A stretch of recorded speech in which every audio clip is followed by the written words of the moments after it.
Hello and welcome to MS Auto Live. I hope everyone is safe and well. I am Mert from MS Auto. Today I will be your host and I have a special guest as always. Vukašin Terzić will be with us today and we are going to talk about Azure DevOps again. But this time we have a small difference. We are going to talk about only the ops part. Vukašin, welcome to MS Auto Live. Thank you. It's my pleasure to be here. We are very excited to have you here. Can you tell us about yourself, your community activities, or your role at your company?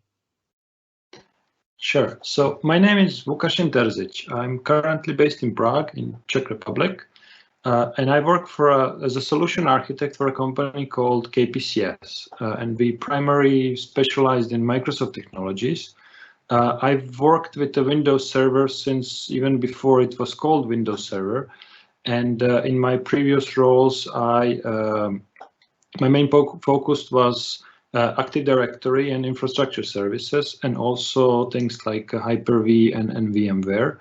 I started working with Azure, I think, roughly 5 years ago, and since then it's my primary area of focus. Okay, I have a very classic question. Okay. What is DevOps? Right. So you can see that I come, and my background shows that I come from operations. I love automating stuff with PowerShell and infrastructure as a code, but I've never been a developer. And so the DevOps itself is more like the philosophy of DevOps is made more for developers. And it was created as a reaction to requirement to adopt agile software development approach. I should also do the screen. DevOps is not a tool. It's a set of tools that can bring DevOps to life. And it's also not an automation. It uses a lot of automation, but it's much more than that. And this DevOps philosophy was created to allow developers to deploy their code more faster and more often. This allows more frequent releases of new features, and since smaller chunks of code are changed, the chance to introduce new bugs is also smaller. And if the bugs are found, the process of fixing them and releasing fixes is also much faster. It's not like you are releasing a new version of like your application once a year, and then when you find a bug, and then you don't know where to look for it because you change so many different things and there are so many moving parts, so you don't know where it is. But when you release smaller pieces of code, then it's much easier to troubleshoot. And then when you find a bug, you quickly can deploy it again using the same principles. And when code is released in DevOps, there is automated build pipeline that can take the code, compile it in a project, and then you can also automatically spin up the virtual testing environment where everything is tested and automated for you. And then if this test is successful, the code is released to production. And so this approach is definitely not for every company or for every project in that company, but when it's adopted, it brings some benefits to you. And so now the question is, and that's the topic for today's session, is how we ops people can actually benefit from this philosophy. We don't develop software and we don't produce new builds every week. So how can we benefit? And the truth is that this whole DevOps idea doesn't apply to us. And I'm sorry if you came here today and expected me to tell you the opposite. However, Azure DevOps Suite contains many automation tools that we can use and abuse, especially if you are working in Azure already, and if you are like automating things with PowerShell or with some different tools, and you write some kind of code in some kind of shell, but it doesn't need to be a programming language. And so I'm here today to talk about those tools how can we use them and abuse them, and not about the cultural aspect of the DevOps itself.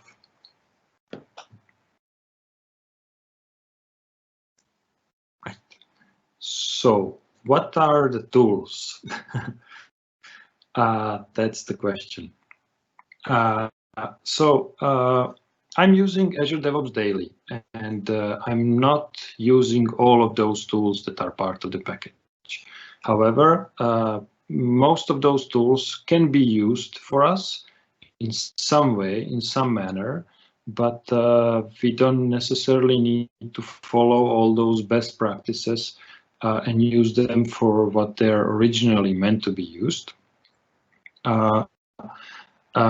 Mostly we will be using it to run our code or to save our code or to manage our project, but not for releasing new software versions to production and getting feedback back from the operations part. So I don't have too many slides today. I'm hoping that we will start from beginning and spend most of the time showing you how these tools can be used and not talk about them too much. So I'm going to switch to demo, and that was almost my last slide. So how do we start using? Before I start talking about those tools, let's see how we can get into DevOps in the Azure part. Before, Azure DevOps was not part of Azure subscription, or it was, but it didn't require you to have Azure subscription, and it was somewhat easier to create. You could just go to website and then create it from there. Now it requires you to have Azure subscription, but I'm guessing that you wouldn't be using it if you are not already using Azure anyway, so this shouldn't be a problem. And also, since it's now part of the your Azure subscription, then you definitely can benefit from that because you already have accounts, so that you don't have to create a new accounts. And if you have your Azure AD synchronized with your local AD, then in here as well you can use single sign-on and work with the same account. So I have a test subscription here, and to start with DevOps, first thing you have to go is to go to dev.azure.com. That's not the only way to get here, but let's say it's the quickest way. And then you will be prompted to log in with your Azure credentials, which I'm already in, and then it will automatically create a company for you, or not a company, organization. And so let's talk about that a little bit. You can see that I create a new organization here, apart from the one that was automatically created for me. Yeah. And I can give it a name. So we are going to call it, you can select a location, and this is similar to how you operate when you create different Azure services, but this is one of the ways. I'm going to select West Europe because that is the region I'm using, and you create your DevOps organization. Make sure you select the right subscription if you have multiple subscriptions. And now you can see that I have two of them. So we are using the MS How to demo today. And then the first other thing you need to do is to create a project. And so the project is basically, it will contain all the information, all the code, everything related to the project you are working on. And I know I did said before that we are actually not releasing a creating applications, and so it's maybe too fast, but I promise I will come back and explain why do we need to go through those steps and then how we can use those tools. And I'm not going to develop any applications today. So my project is demo 1. I can make it public or private. The difference is that public project will then be will have URL that is publicly available, and anyone will be able to get your code, read your code. And the private project is private, and also public projects are like get more free stuff than the private. I will get back to the pricing later. We are creating private now because I'm guessing that's something you will do if you are working on a code for your company.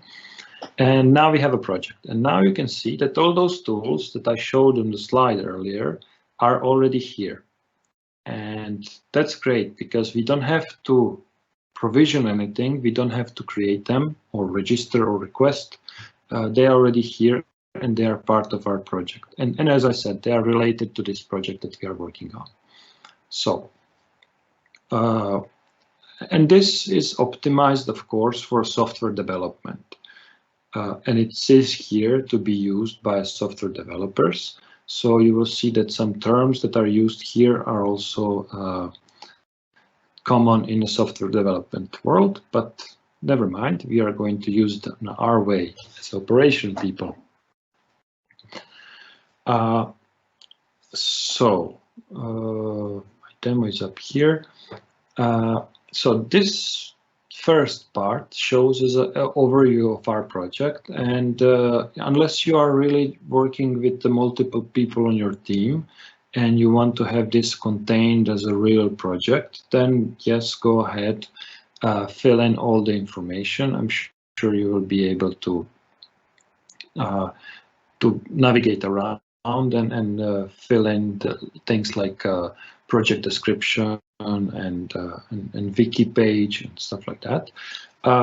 And some of it as a project description will come later on. If you upload the file into your repository, then the README file will be automatically loaded in here, and it will you will be able to see it.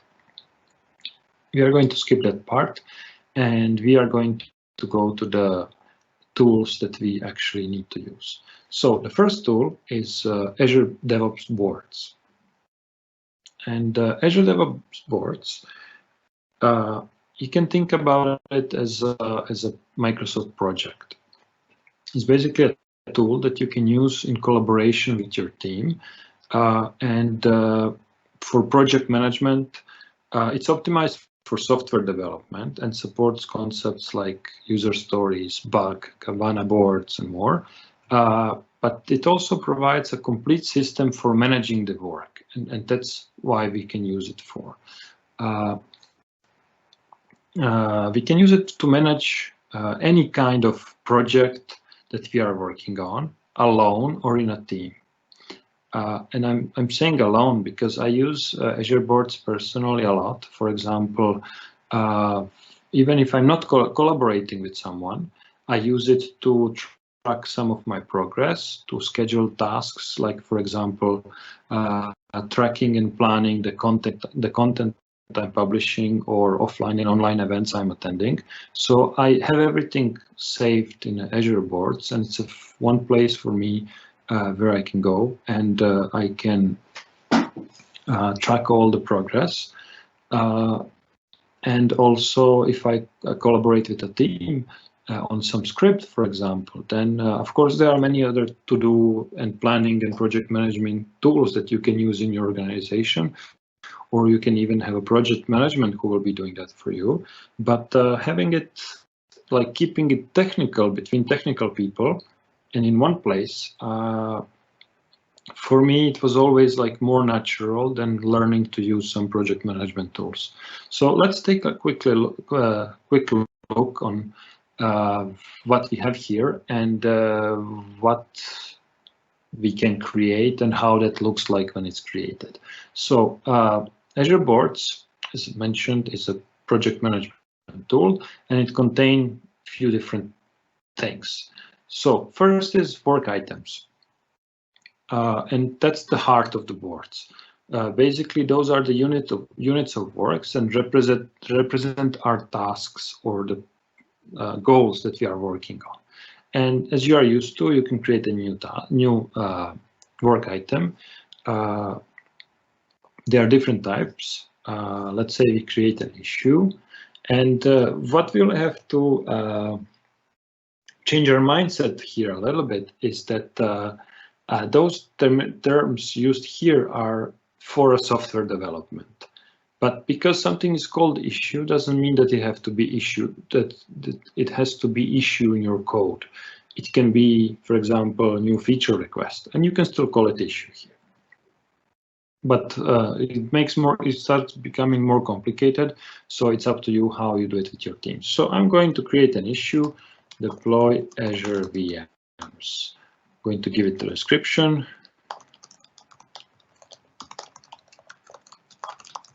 This will be one of our later demos. And so I'm creating an issue. I can assign it to myself. I'm not going to do that now, and I will show you why. And it's part of the project that we are working on, and you can see that from here. And so when I save it, so it shows here, and anyone in my team who has access to this can come here and see it.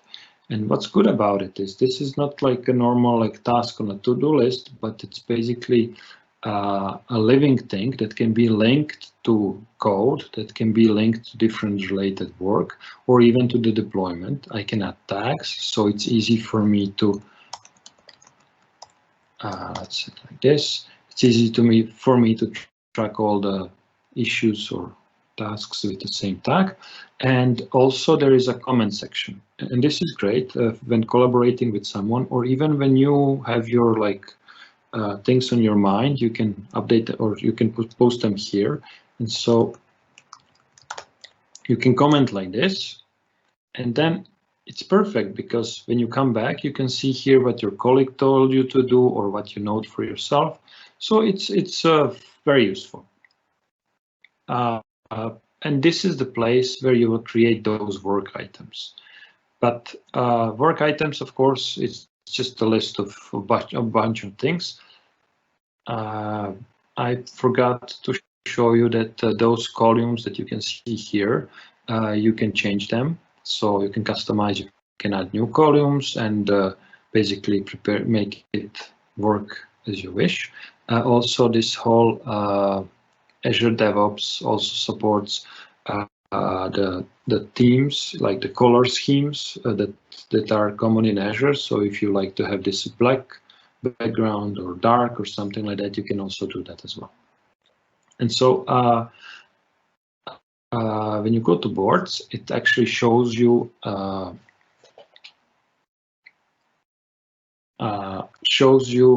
the tasks, and this is great. And this I use this a lot when I'm preparing, for example, for this session. I prepare my tasks. I know that I have to prepare my demos and prepare my stuff. And then once I complete it, I can move it to doing, or I mean, when I start working on it, I can move it to doing, or I can move it to done. Most of the time, if it's a short task, then I completely skip the doing phase. But if it's like a task or multiple tasks issue that contains multiple tasks, then I would go and put it in doing, and if it takes a couple of days, then I'm doing it. One thing to notice is that here you can create an issue or add an issue, but you cannot add the task. And so you can see this is an issue, but I cannot add the task here. So if I create a task here, task 1, I'm not going to see that task in here. And the reason for that is, again, this is for developers, not for us, operations, but you have to understand that that the issue is like the work target or the concept that you need to work on, and that issue can contain then multiple tasks. So if you put it in doing here and then you assign the task that I just created into this issue, then you can slowly check the tasks that are completed, and when all of them are completed, then you can move it into done. And this, of course, is all unassigned now, but if you have a tenant with multiple users and you provide access to those users to this Azure board, then you can assign it to them as well. And then we are going to backlog. And so backlog is, it keeps backlog of work items. And this is what you would compare to, I guess, to-do list. So it's associated with a team. And when you have a new bug discovered in your code, or new feature request or something like that, the code you are working on or the project you are working on, then that's added to a backlog, and then you can have it here. If you have a priority, then you have to work on it, and if it's something with a low priority, then you can come back to it when you have time. And so looking at the backlog is very important. You also have analytics. Cannot show too much of that here. You can also create Kanban form or diagrams, which is basically the visual representation of what we see here. And when you have multiple different, not projects, but things going on inside of your project, then having a visual representation of it, it's very important. Then there are sprints. I'm not going to go too much in details, but the sprint is something that was in the beginning very confusing for me. But then I learned that it's a common term in software development, and it refers to predefined time to complete the set of tasks, and it basically contains the filtered view of things that we are working on. It's useful when you have few things. Don't think it's very useful to show it now, but when you start working on a software development, then those developers work in sprints, and then they have a time, and then they work on the things that are part of that sprint to complete before the time expires. So something like that. I don't use that too much. But when I put my mind around it, then I'm slowly finding out that that's also a very good place to do. So to summarize, the boards are very useful for yourself if you used to take notes on a paper or in a notepad or something like that. Then start using Azure boards. They are free. You don't get charged anything for it. And you can invite up to 5 users completely free to collaborate with you on it. Don't get too complicated. Don't spend more time arranging those little icons and creating tasks than actually doing the tasks. Then there is no point of it. And other features I'm going to show are only useful if you are actually doing some kind of scripting or coding or using tools for infrastructure as a code. If not, then that's about how far you will go with Azure DevOps if you are not doing any of it. So the next feature or the tool inside of Azure DevOps that we as people that are not programmers can use is Azure repositories or Azure Repos. And it's already there. It's already automatically created for us as a part of the project. So that's great. It can be shared with those 5 people or more, but you have to pay for each, for 6 users and other users. And so it's basically a source control, right? And source control allows us to keep the history of our code, and it also allows us to easier collaborate on the same code if we have multiple people working on a script. And for that, of course, we can use our own repositories. We can use things like GitHub. But Azure DevOps also works with the GitHub or Visual Studio Team Services. So if you're already using it, you don't have to necessarily start moving your things here.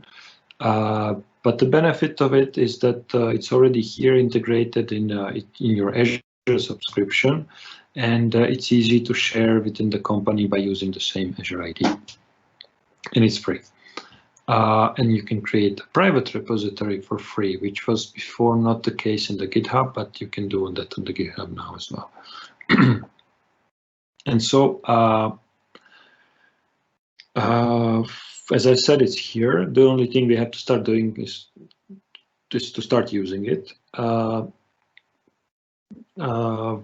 It allows us to integrate. So as you can see, I already have option to clone it in my VS Code.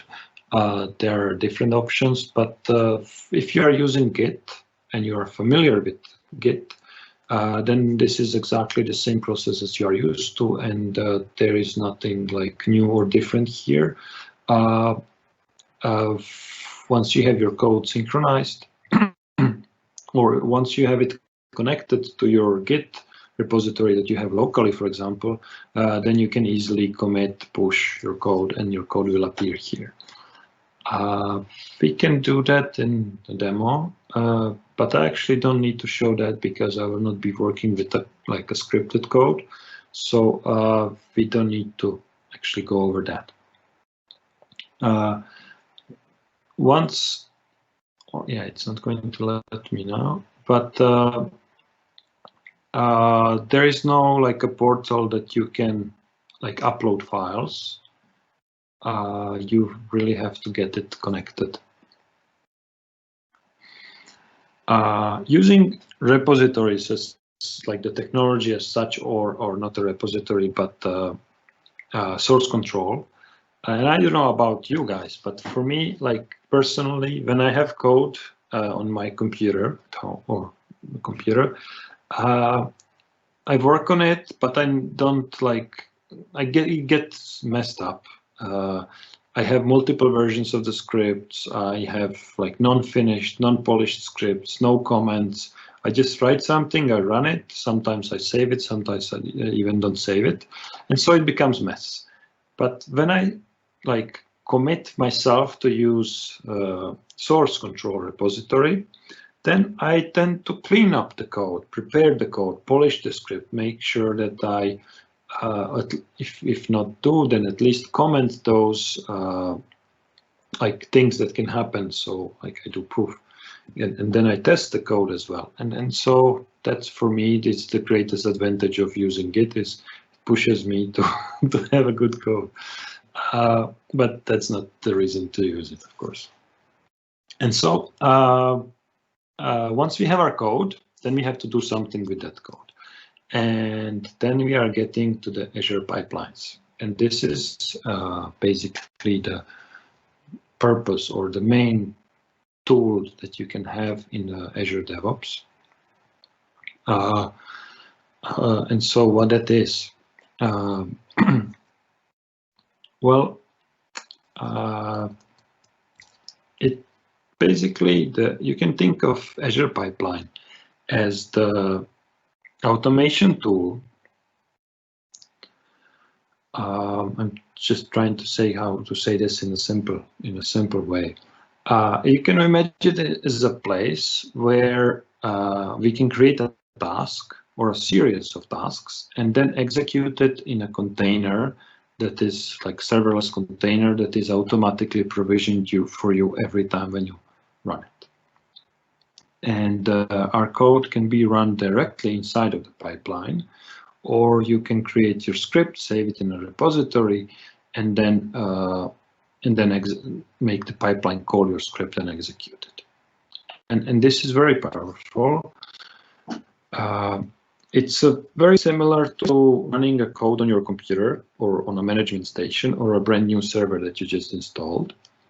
You get all those features like installing your version of the scripting language or your version of the operating system you want to use.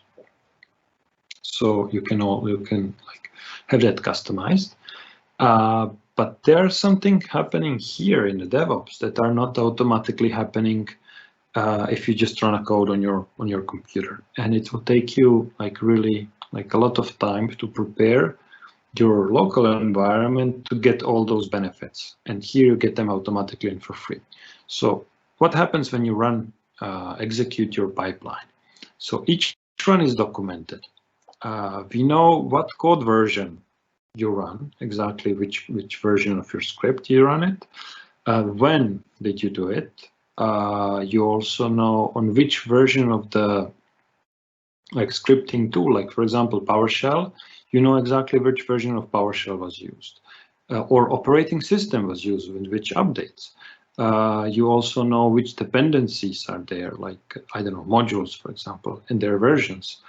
And we know what came out of the script. You get all like the transaction log, not transaction, transcript, sorry, transcript saved, and also the outcome of the script, like all the files, logs, if you created some.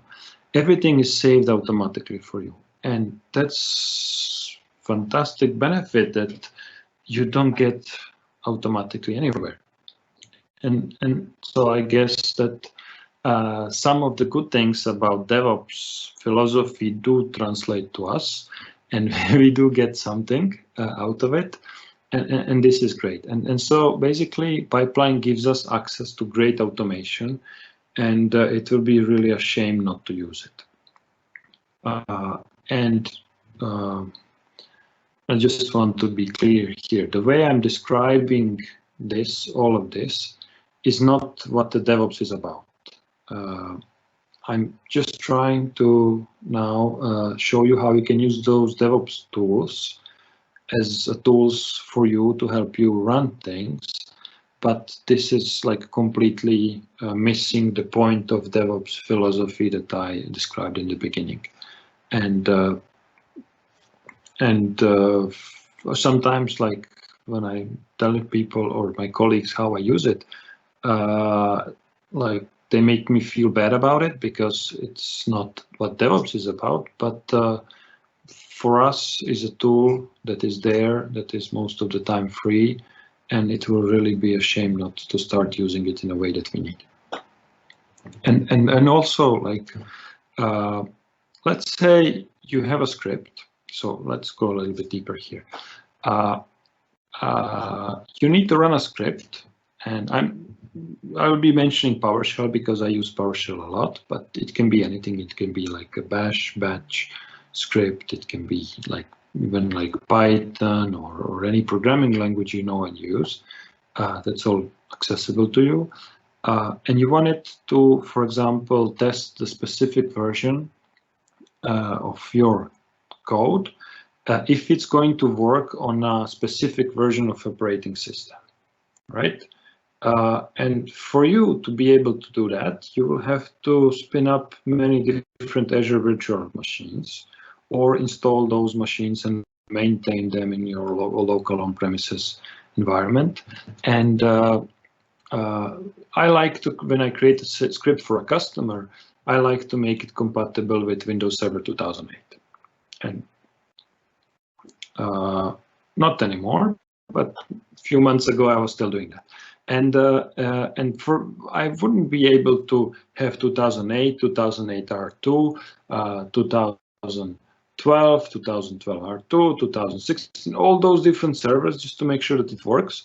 For in Azure DevOps, that's there for you. You can specify which version of operating system. It can be a Linux and can be a Mac also, and you can test everything on it. So that's another like great benefit. Also with PowerShell, you can test like different versions like 5.1 or 6.2 or 7, and you can test them on different hosts and run them on different hosts. And it's also great, like using pipeline, which we are going to show in a minute. It's also great when you like also want to wrap things up. Imagine a situation where you like combining your scripting language of choice with something else, like you want to do desired state configuration, or you want to do like deploy your environment from ARM templates or Terraform or something like that, and you want to run all of that in one workflow. Azure Pipeline is the place to do. And so let's create a new pipeline and let's see how that can be done. And then I'm going to touch base a little bit on all of those options that are here in our Azure DevOps. Also, if you have any questions, write them as I speak, and then we will have time in the end to answer all of those questions. Okay, so create a pipeline, and first there are two types of pipelines. One is more like a graphical pipeline that allows you to go around and click things, and that will build the whole pipeline for you. And this pipeline is basically a list of steps that are executed. And if you want to use that older, Microsoft now calls it like the classic editor, you would go here and do it like this. And then this is more like a clicky version, and you can create it.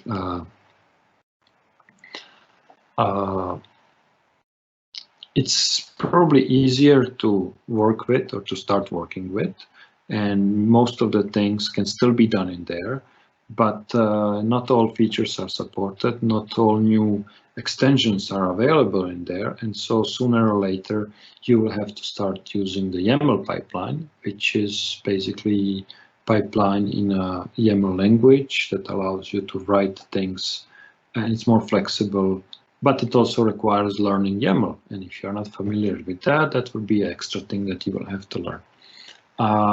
When I started using it, I hated YAML in the beginning because I was not used to language or the writing script where like the space is relevant and breaks your code and things like I don't know, if you use a Windows container, you have to use slash like this. If you use a Linux container, then you have to do it the opposite.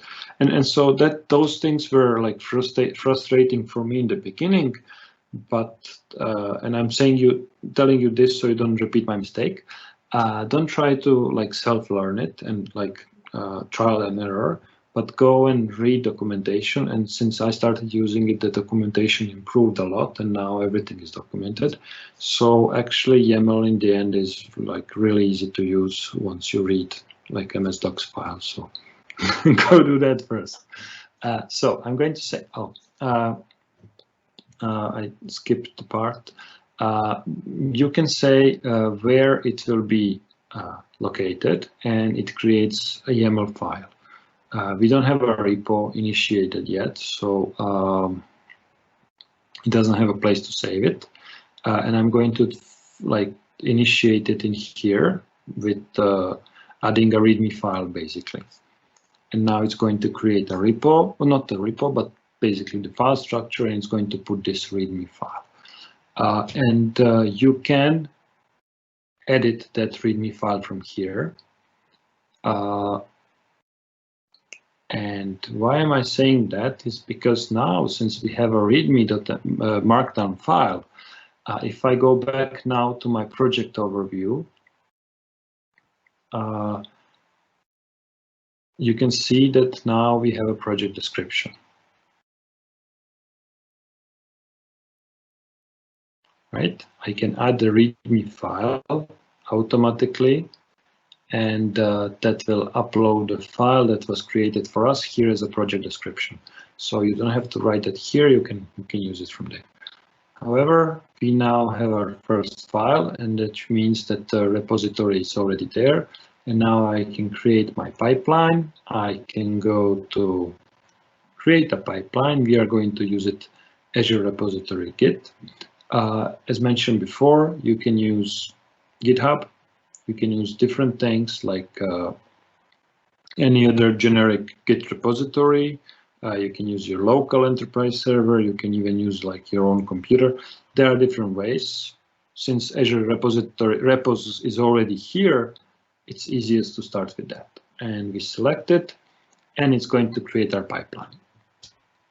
Creating a pipeline is easy. Basically, it creates a pipeline YAML file and saves it in your repository. But you can make it even easier if you are working on something specific and you want to have your like predefined, something predefined. There are different templates that are predefined here. And as you can see, this is mostly for developers. But what each of those do is that it's like creates a file that already contains some lines of code, let's say, that will help you, for example, with installation of Python or Ruby or whatever else. And I'm getting now to the point of how this works. We are going to start with the starter pipeline, which means I'm not going to use any of those. And now it created a pipeline for me. And so in here we can see that the trigger is our master branch in our repository, which means that every time I commit and push the code that goes from my computer, from my VS Code where I write my script and I save the code, code goes to repository, and what happens is that this pipeline is executed. That's default behavior. It's called continuous integration, which means every time you make a change goes. And that's the purpose of DevOps. You commit the change, all like change is accepted, everything is built, and then you get your code tested. And if everything works, your code is deployed to production. For us, that's not always the case. For dev people, it's not something that you always want to execute. Most of the time, if you want to execute something immediately, you will run it on your computer. You don't have to run it inside the pipeline. So what I like to do is to disable continuous integration and schedule pipeline run on schedule, basically. Or completely disable integration and then have it to run it manually, but that's not always the case. And then what else we can do here? So the second thing that we had to select inside of our YAML pipeline is to basically the image that will be used. And I automatically got here Ubuntu latest, which means that if we run something here, it will be running inside of a Ubuntu server. That's great, depending on what type of automation tool you use. However, if you are using the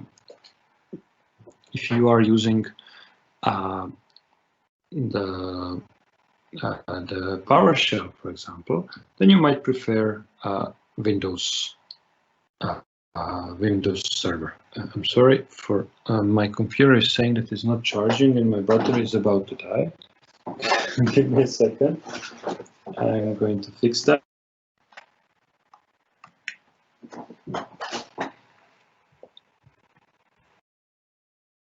Can you still see my screen? No? No, we cannot see your screen. I'm sorry about that. That's going to...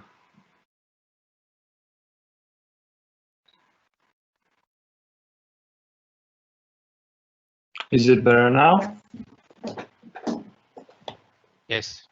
Okay, I apologize. I had to unplug and plug cable again. I don't know why it wasn't charging. Okay, so now when we go back to our pipeline, we can select the windows here. And what will happen is that every time we run it, we will get different or the fresh instance of a Windows machine, or in this case, Ubuntu machine, that will run there for us. And that's great. It's fully functional Windows, for example, Server 2019. And that's perfect. But with the difference between running your code here and running it in your local computer is that this is always like a fresh instance of it. And if you want to, if you need to, for example, to install some modules, you have to install those modules every single time. If those are some custom modules that are not publicly available, then yeah, you can save them in your repository, and or some other dependencies, doesn't have to be a module, can be pulled from there. or if it's something that can be like, I don't know, for some NuGet package or somewhere downloaded, then you can download it every time from the internet. And then, of course, in your code, you have, or in here in pipeline, you have to run some kind of like checks to make sure that if those modules are not installed, then you cannot continue. So it takes some, in the beginning, it takes some optimization, because on your management computer, you have all those things installed, and it works, but the you probably also those like different stickers and sayings and like memes saying it worked on my computer, right? And that's the case when you have your computer where everything is installed and works there, but once you give your code to someone else, then it doesn't work for them. And this makes you prepare your code in a way that it can run on a clean machine, and everything is automatically, or you have to make it automatically install and prepare. And then we are going back to the fact that it's tracked and logged for you. So you will know on which version of which dependency was running, and you know that it failed or it was successfully running, and you can always track that and go back to that if needed. And so those like memes, it worked on my machine, are not relevant anymore because this needs to work on any machine. Right. So, and that's where we choose our version of the operating system. And then we have something called steps. In those steps, in here you can see that there is a step which just goes and writes hello world, and it's like one line. We also have option to run scripts in a multi-line, and it supports, as I said before, PowerShell, Azure CLI, Azure CLI is integrated, also like batch and bash. So if you're a Linux guy, you can start typing your code here. If you are Windows, then you can do it PowerShell, and as I mentioned before, you can use PowerShell and PowerShell Core, or Windows PowerShell and PowerShell. Or you can have a multi-line script, which the example is here. So you put a pipe, and then you have multi-line scripts, and this can have different lines. Other option is to run your own script. What this means is that you will have your code saved in your repository, and then when you run Azure, like in your pipeline, you will not type the script itself, but you will just enter the file path to your file.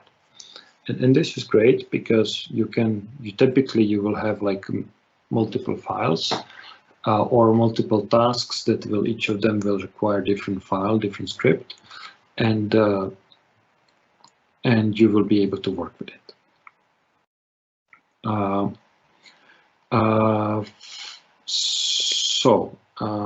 Except from that, those are the ways how you can run your script. You can also add different tasks, and tasks are basically the building blocks of this Azure pipeline. There are many built-in tasks that can be found here, and those are already pre-built and already prepared for you. Or you can add more if you go to the extension marketplace and add an extension, and that will show up in here. I'm most familiar with the PowerShell again, so I'm going to be using PowerShell for you to show you. But you can imagine that like tasks. Let's take a look at the tasks. Some tasks that are here, so you can get the idea. So you can archive files, which is a task that will let you input some files and make them an archive. Great. You can do that in your script, of course, but you can have it done directly here in a pipeline, and it's done for you. Copy file. You can copy files to Azure Blob Storage, for example. Azure Key Vault.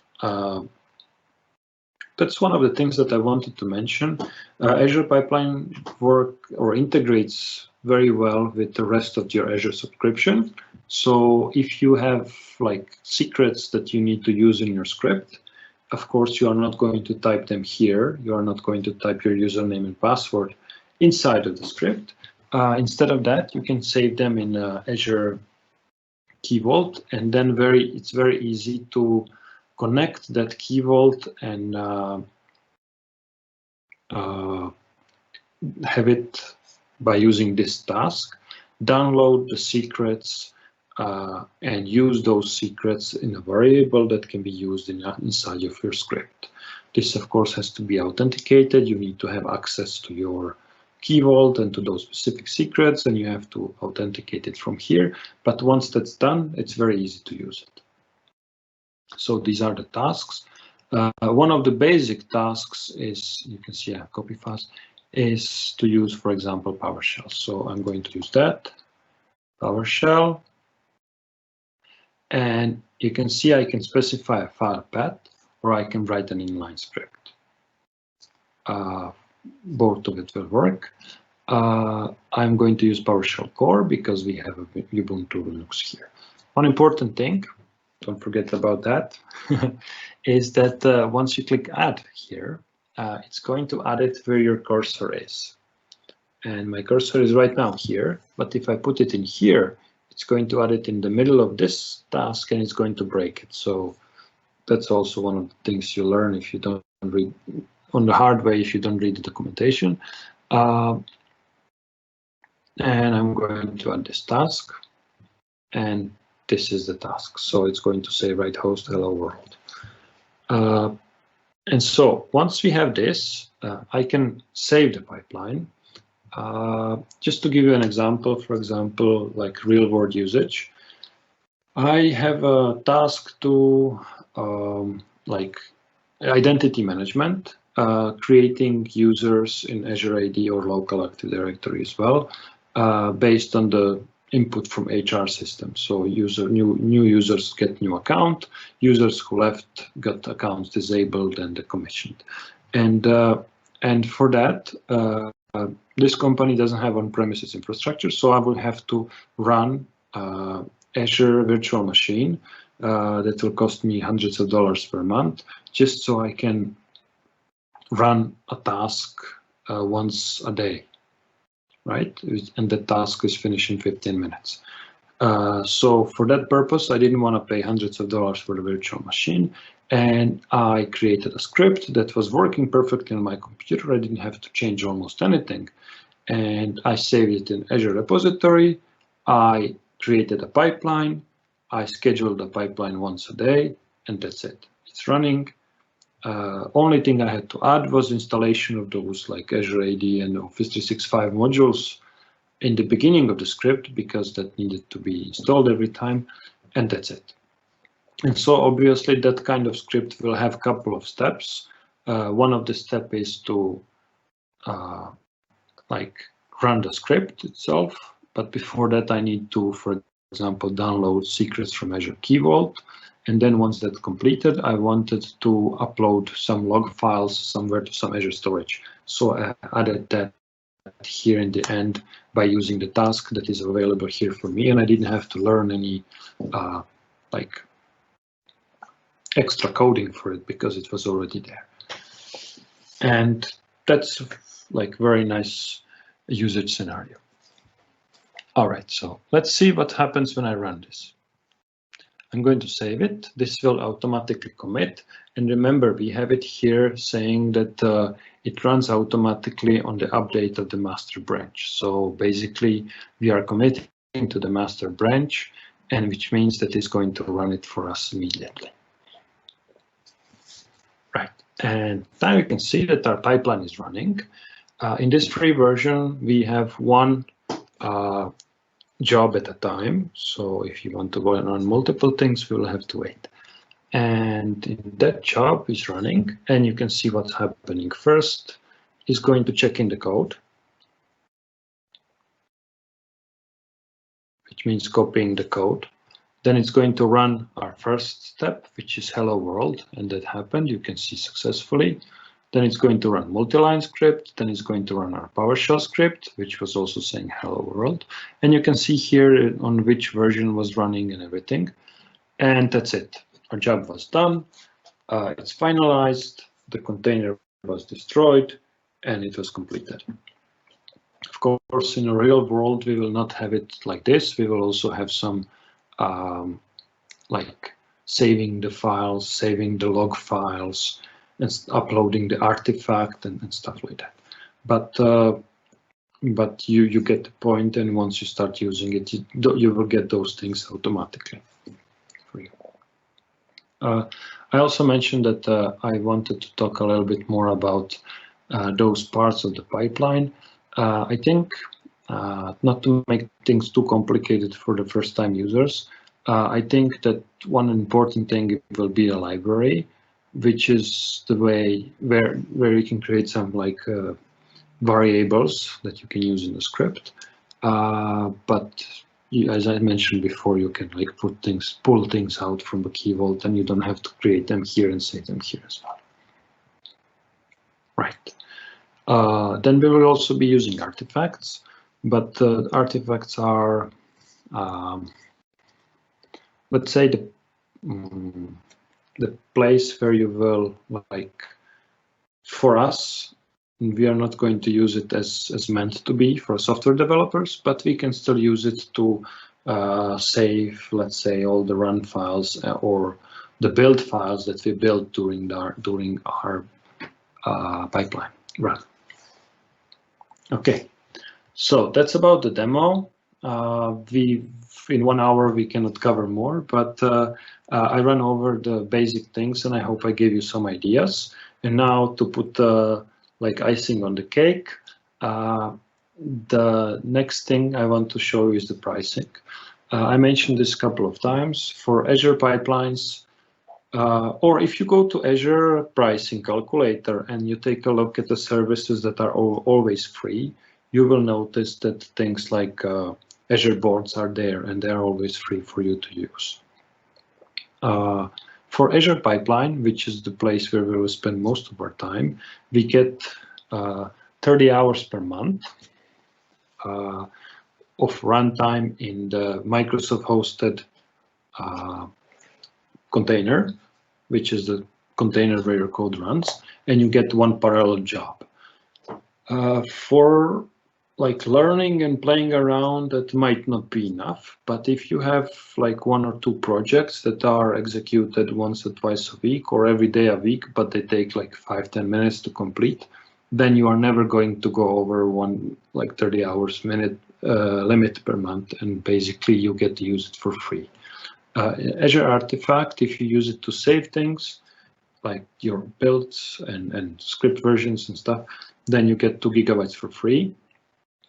And if you want to share it with users and collaborate with the users, you get to first 5 users for free, and then everyone else is $6 per month. We are not going to use like Azure Test Lab, which can make this price much higher. So for us, basically for me, it means that most of the time I run it for free. Okay, and if you want to check out the pricing, then you can always go here and get the full pricing and all the plans that are available to you if you want. So now I didn't notice if there were any questions. It seems we have 2 questions. Yeah, I can see. So the first question from Kev. I'm not sure if I fully understand. Can I use, I will read it out loud. So the question is, can I use PowerShell to manage users, manage Azure DevOps like Azure CLI? Yes, so you can run Azure CLI inside of the DevOps pipeline. And also you can use Azure DevOps to manage your Azure infrastructure. if you meant by that. I often use DevOps to deploy, for example, ARM templates, right? Because I can make it automated, I can combine it with different things, and I can deploy, and that was one of the tasks that I was writing in the beginning. I can run ARM template. And if you are doing things like using Azure CLI to manage your Azure subscription, then you can write all of that inside of the DevOps pipeline and have that work for you. I hope that answered the question, Kev. If not, then please be more specific. Okay. The second question was, can I use this on-prem? Yes and no. The Azure DevOps container that it's running can be Microsoft hosted, which means it runs in Azure on Microsoft servers, or you can use self-hosted server, which is the one that you will actually host and have it on your local computer. That will allow you to run it like on premises. But if you are asking about running tasks from pipeline, like your script from pipeline to access your on-premises services, then yeah, that's easily done and possible. If you have of course, you'll have to create those connections between. And one, not say bad things, but thing that you'll have to have workaround is that you cannot add your container that it's running. You cannot manage in which network is running. So you cannot have it connected to your network that you have, for example, site-to-site VPN, and then you have it like direct access to your on-premises services. No, that will not be available for you. But if you grant access to, there are different ways how you can cooperate with your local on-premises environment, and you can still run things from DevOps to do some things on your own premises. That's possible. And I have shared a link in the chat, so you can have a look at the Azure DevOps REST APIs to manage them remotely.